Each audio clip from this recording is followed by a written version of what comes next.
Hey guys, Meira here. I travel quite a lot, and for a long time, I was always using physical SIM cards. They were expensive, and I can't tell you how many times I ended up using anything at hand, like my earrings to open the SIM tray, or losing my Mint SIM back home because it's just too small and easy to misplace. That's why in this video, I want to talk about eSIMs, specifically Saily, since it's what I've been using for almost 2 years now.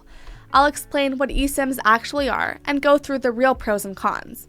This is based on using Saily across multiple countries over the past couple of years, not just one trip. I'll cover how it works, what they offer, how the plans and pricing are set up, and the things you should know before relying on an eSIM when you travel. Okay, so for those who don't know much about Saily, they're a pretty new eSIM service app powered by Nord Security, and it provides an internet connection wherever you travel and saves you money and roaming fees in over 200 countries.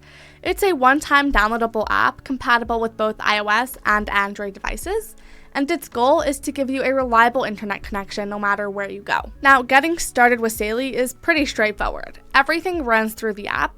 You basically download it to your phone, pick where you're going, choose how much data you want, and install the eSIM. That's really it. There's no physical SIM card, and you don't have to swap anything in and out of your phone. As far as setup goes, the best move is to do it before you leave while you're still at home and have a solid internet connection, because once it's installed, it just waits in the background. That way, once you land, it'll connect automatically to the local network, and you're online. Okay, so during our recent 3-week vacation to Thailand, my husband, baby, and I relied on the Saily eSIM to keep us connected.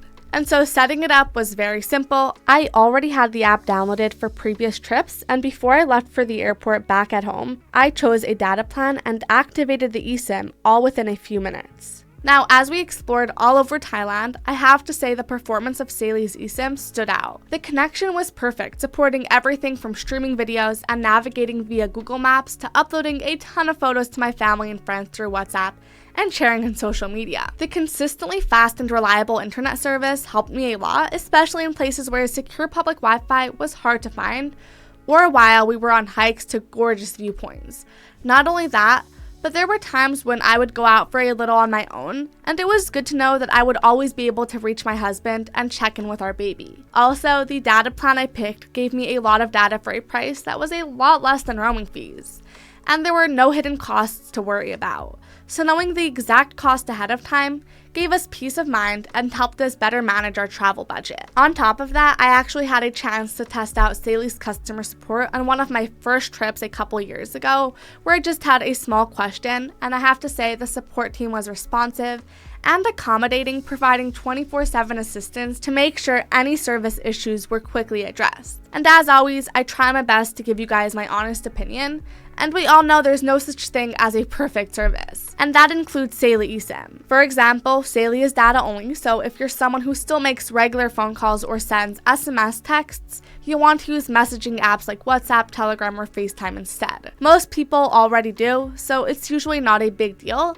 but it's good to keep in mind. Another thing is the need for a compatibility check before you use Saily's eSIM services. It's a good idea to make sure that your device supports eSIM. Most newer phones do, but it's an extra step that I think you should take just in case. Now, in terms of the cost, Saily keeps things pretty flexible. You're basically choosing based on how much data you'll need and where you're headed, whether that's a short trip in one place or something longer across multiple countries. Pricing depends on the destination, but in a lot of popular destinations, it starts pretty low. Places like Japan, India, and Australia come in at just under $4. Other areas like parts of the Caribbean or the Middle East are a bit more, but still far less than what you'd normally pay with roaming. And you don't have to deal with finding a SIM once you land. They also offer regional plans that cover entire areas like Europe or Asia, so you're not switching plans every time that you cross a border. It's just one plan that works across multiple countries, which makes things much easier if you're moving around. There's also Saily Ultra, which is a monthly subscription that gives you 30 gigabytes of high-speed global data and regular unlimited data after that, plus extras like NordVPN access, airport lounge perks, and priority support. It's more of an all-in-one package for frequent flyers or digital nomads. Also, all plans are prepaid with no contracts, and you get 3% in Saily credits with every purchase. You also have a 30-day activation window, so you can buy ahead of time and activate when you're ready to travel. Oh, and the app also gives you a heads up when you've used about 80% of your data. It just makes it easier to stay ahead of things without checking manually. And if you're thinking about giving Saily a try, I've got an exclusive discount. Just use the code GVUTech at checkout when downloading the Saily app or visiting their website. That being said, since Saily is built by the same team behind NordVPN, there's a bit more attention paid to privacy and security than what you'd usually see with regular travel eSIMs. That shows up in a few practical ways. For starters, there's an ad blocker built in, which cuts down on pop-ups and tracking across websites. Pages tend to load cleaner, and you're not seeing ads follow you around after looking something up once. There's also web protection that blocks known dangerous websites before they load. This is especially useful when you're on public Wi-Fi at places like airports or cafes, where you're more likely to be logging into accounts or booking things on unfamiliar networks. And then there's the virtual location routing, which masks your real IP address in a similar way to a lightweight VPN. It's helpful if you want an extra layer of privacy or need access to content that's restricted in the country you're visiting. The nice part is that none of these features require extra apps or constant tweaking. They just run quietly in the background, which makes using your phone abroad feel a bit more comfortable without having to think about security every time you connect. So to sum things up, if you're considering whether Saily eSIM is the right choice for you, I would definitely recommend it. It's easy to use and very convenient. The process of activating the eSIM is super straightforward, taking away the common problems that happen with regular SIM cards. And so I have to say that for international travelers looking for an easy and safe way to stay connected without having to worry about losing a physical SIM card, it works well with modern smartphones and gives you a stable internet connection anywhere you go. If Saily's service fits your travel needs, it's definitely a good choice for easy and reliable connectivity.